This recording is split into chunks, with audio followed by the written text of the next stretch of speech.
这就是糟粕醋。在很早的时候，我们这里啊，女儿出嫁的时候才有糟粕醋吃，所以我们也叫它女人醋。釀酒剩落嚟嘅酒糟，令佢發酵所產生嘅酸醋，海南人就叫做糟粕醋。黃彩虹從奶奶手上接過衣缽，新人老店，味道不改。到现在已经有72年了。我们的家里面啊，都是女人当家，男人几乎都不管事儿。这些都是我们当地的一些海产品，还有一些牛杂，不同的蔬菜自由搭配。其实吃糟粕醋挺简单的，这些都已经是煮熟的食材，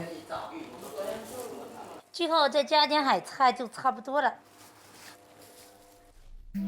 煮好嘅糟粕醋，酸味較濃，香味稍淡，各種食材混雜喺醋裏邊，份量十足。當地人要靠出海打魚謀生，出門做嘢講究一個快字。呢種食法方便快捷，實惠又平，營養豐富，保證食得飽，食得好。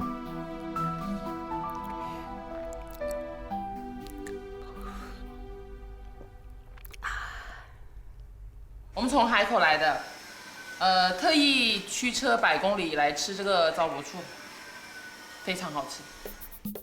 一碗糟粕醋睇起身簡單，但要想將啱啱發酵好嘅糟粕醋變成美食，需要耐心。每日上午9點，黃彩虹就返到店裏邊。我們老店6點鐘就開門了。一般我是在家里面忙完小孩就過來。我要得燒烤了唄。烤了。這是我們在工廠那邊加工好的醋，這個不可以直接吃的哦，因為它的濃度太高，酸度太高。然後我們要經過絲血才可以給客人吃。釀酒廠生產嘅原醋濃度高，酸性大，人唔可以直接食用。需要加水進行稀釋，並且蒸發咗殘留嘅酒精。每天上午都要煮好4、5鍋，大概400斤左右。節日的忙的時候嘛，我們煮的比較多一點，大概有1000斤左右。像這樣乳白色，像牛奶一樣顏色的，已經是煮好的了。我們這個醋早中晚都可以喝的哦。黃彩虹將水同原醋按照一定嘅比例加入家傳嘅秘製調料，一齊煮滾，就成為咗老街上聞名遐邇嘅糟粕醋。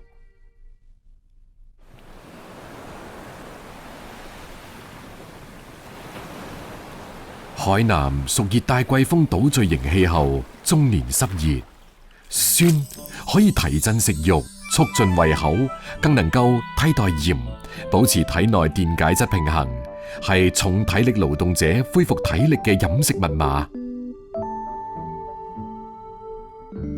時代進步，以前為溫飽奔波，而家因小康富足，酸成為咗海南嘅手信。這個是給顧客帶走的，顧客吃完之後呢，他還想拿，所以就想打包回家，所以我們就給他裝個小瓶，也方便顧客寄快遞吧。我們家的糟粕醋，吃過了以後呢，就會念念不忘。細細樽裝嘅糟粕醋離開海島，發往全國各地，裝嘅係對海島風情嘅向往。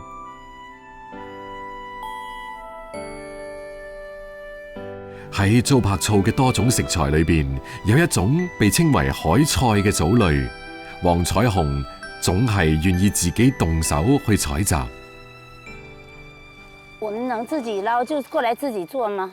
過來海菜的話，也順便看一下大海嘛。一整天在店裡面也是悶的，出來看看一下，吹吹海風。黃彩虹所講嘅海菜係叫做龍鬚菜嘅海藻。富含膠質，又有長壽菜嘅稱呼。漫漫默默流浪，没结婚之前，我是个琼剧演员。结婚之后呢，我就好多年也没有唱了，所以唱的也不是很好，大家见笑了。一案叫命埋命亡，小东的无，年的不管呐。哦，一会儿的功夫就捞到这些了，挺好了。一碗糟粕醋裏面鋪喺最上邊嘅係新鮮海菜。食糟粕醋要先飲湯，湯味酸辣可口，非常開胃。唔習慣嘅第一啖往往會逐到出眼淚，一啖湯，一啖海菜，慢慢就會漸入佳境。呢個係大海嘅味道。糟粕醋打火鍋係海南比較悠閒嘅食法，三五好友相聚，糟粕醋做湯底，按照規矩先飲湯，酸辣嘅醋湯落肚，胃口大開，各種食材隨心所欲落煲滾熟，醋酸喺殺菌嘅同時改變咗食材特性，味道更鮮，而各種食材嘅本味又稀釋醋嘅酸辣，令湯變得甜美。味道難以言表。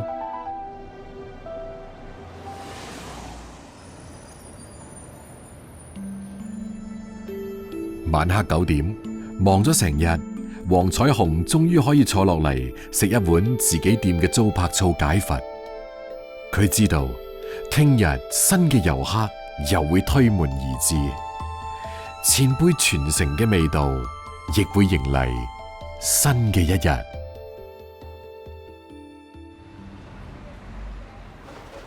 陰菜係我哋呢邊嘅傳統食材，每年家家戶多多少少都會種啲，種咗之後咧曬2-3日，然後再咁樣晾乾。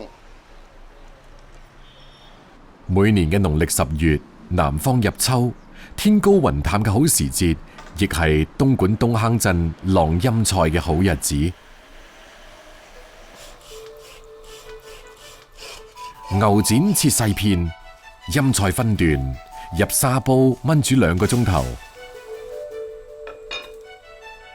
陰菜牛展煲香飄四鄰。開飯啦！東坑陰菜牛展煲，1個字香。陰菜被稱為東坑人參，可見佢嘅地位。顏色會隨住年份嘅增加而加深，存放咗超過10年嘅陰菜，顏色墨黑。但係價值仲貴過黃金。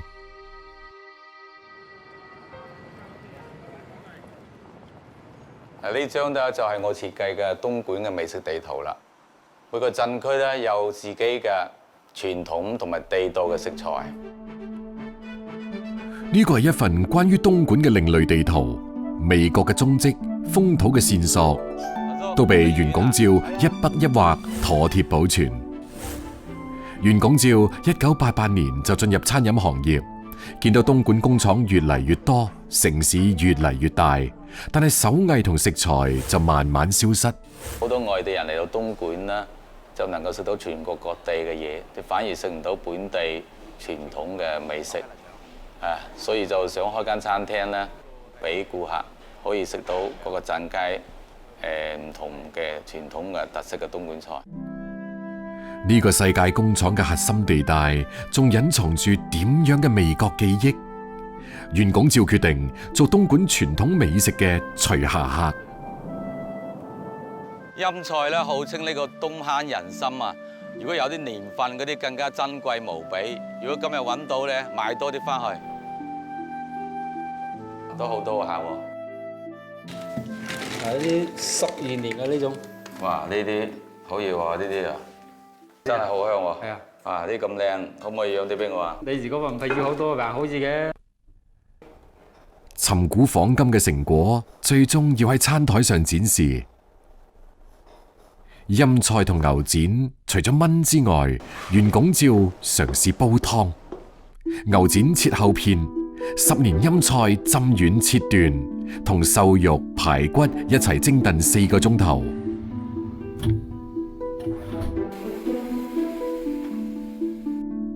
揭開封膜嘅一刻，濃郁嘅蘿蔔香味夾雜淡淡嘅甜味衝出湯中，湯色棕紅透亮，香氣裊裊糯糯，味道甘甜，餘韻悠長。陰菜搭配豬肉、紅燒係另一種激發陰菜美味奇效嘅手法。沙煲淋油燒熱，經過飛水五花肉入煲翻炒，再放3年陰菜同調料，燜煮50至60分鐘。陰菜紅燒肉，肉嘅濃郁融合陰菜嘅清香，紅燒肉居然有咗清爽嘅口感。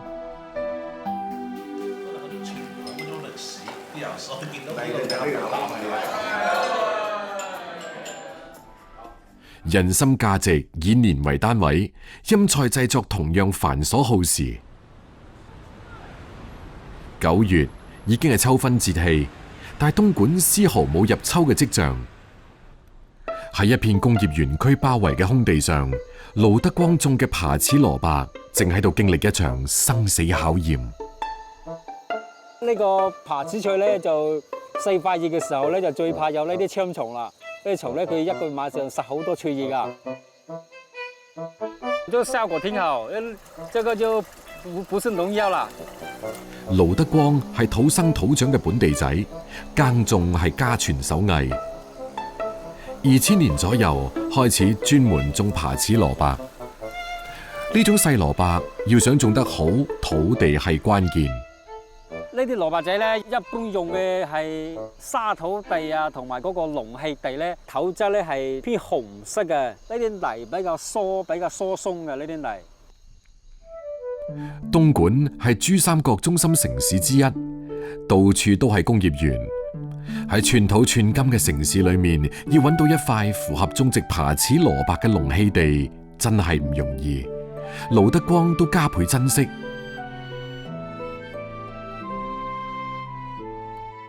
轉眼到咗10月底，盧德光種嘅爬齒蘿蔔亦到咗收穫嘅時候。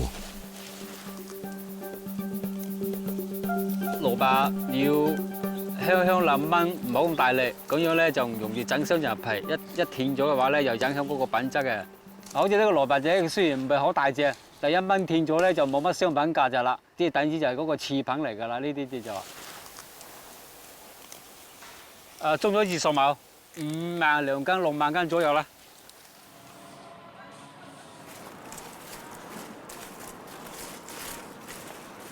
曬之前唔能夠洗㗎啲蘿蔔，一洗過之後咧就容易整傷佢嗰陣皮，又會導致流失嗰個營養成分啊。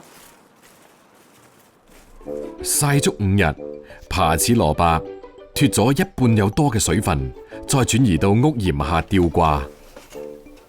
北風嚟啦，就要掛起嚟，俾佢慢慢風乾啊。從依家開始，爬齒菜就有咗新嘅名字啦，就叫做陰菜啦。陰菜呢個咧就掛喺一陽下咧就自然風乾嘅。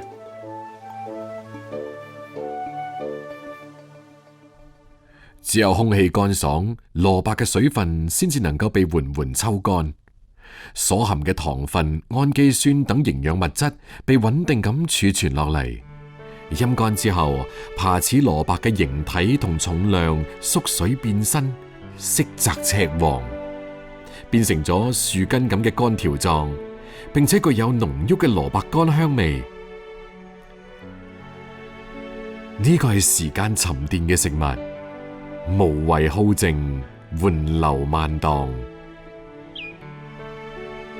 蘿蔔樸素嘅食材，東莞人反而用時間為標尺，以風同陽光作為調料，用耐心做容器，將素常釀成咗美味，時刻提醒東莞子弟，速度唔係人生嘅唯一，時間先係萬物嘅歌詠。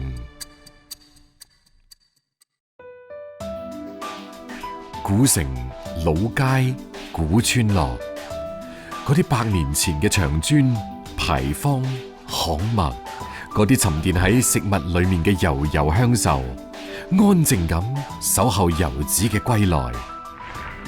時光從來都唔停歇，技藝悄然傳承，總有一種老味道承載住你我心中關於一座古城嘅最初記憶。